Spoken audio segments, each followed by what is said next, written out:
Assalamualaikum warahmatullahi wabarakatuh dan selamat sejahtera saya ucapkan kepada semua.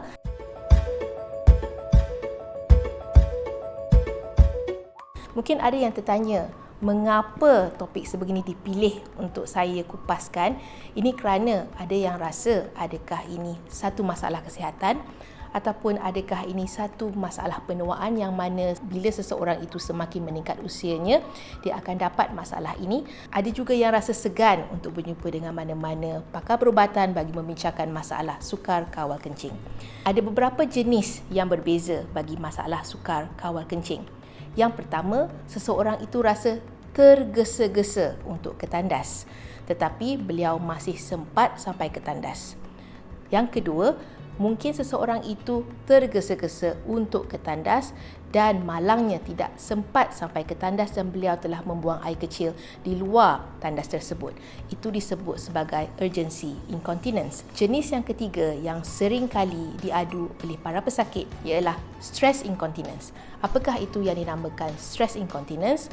Stress incontinence ialah situasi di mana pesakit sukar kawal kencing bila mereka batuk, bersin, ketawa, mengangkat berat ataupun mungkin juga mengubah posisi kedudukan badan. Jenis yang seterusnya pula, mungkin sesetengah pesakit tidak pasti mengapa mereka mengalami masalah sukar kawal air kecil, dan masalah sukar kawal kencing boleh dihidapi oleh wanita dan juga lelaki.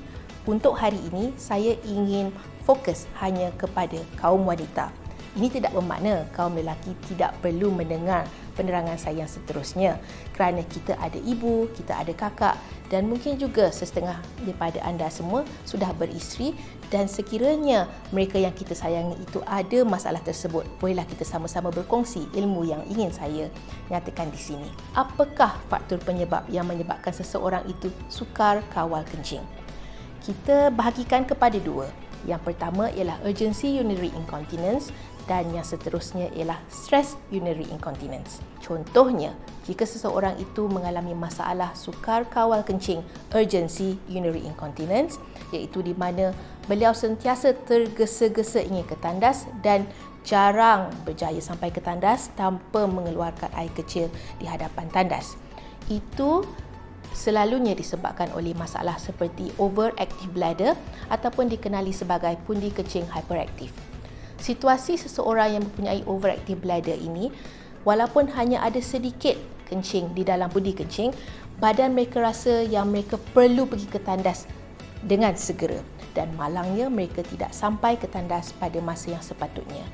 Seterusnya, masalah saraf seperti tuberous sclerosis ataupun pernah mendapat angin ahma ataupun juga pernah mengalami masalah kemalangan melibatkan kecederaan kepada saraf tunjang juga boleh menjadi penyebab kepada urgency urinary incontinence. Bahagian yang seterusnya, kita ingin juga melihat apakah penyebab untuk stress urinary incontinence, iaitu situasi di mana seseorang tidak dapat mengawal kencing sekiranya beliau batuk, beliau bersin ataupun mengangkat sesuatu yang berat. Ini selalunya disebabkan oleh masalah lemah otot bahagian pelvik.